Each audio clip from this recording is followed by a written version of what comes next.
Attorney Maria Rowena Amelia B. Quanson, ang first nominee ng P3 PWD Party List. Ang ibig sabihin ng P3 PWD ay pamilya, pasyente, at PWD.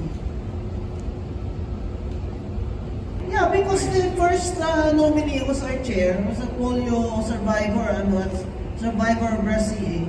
Her daughter had stage 4 terminal, stage 4 breast CA, so she could not sit. So she told me, since you have been advocating for PWDs and you're retired now, why don't you just campaign for us? No, sabi nga, I'll campaign for you. So I campaigned, di ba? And then she decided di talaga kaya because they go to the hospital 8 times a week. So, hindi talaga kaya. So, but that's a fact. Hindi yan namin live. Ano ba live sa Tagalog? Ha? Gusto. Lie? That's not a lie. Lie kasi nungalingan. Hindi yan kasi nungalingan. Totoo yan.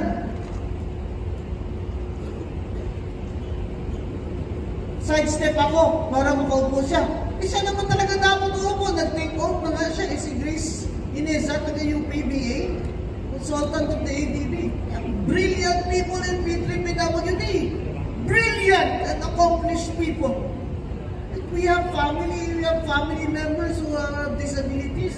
Totoo kami. We are a genuinely marginalized sector. Totoo yan. Hindi kami kontraktor.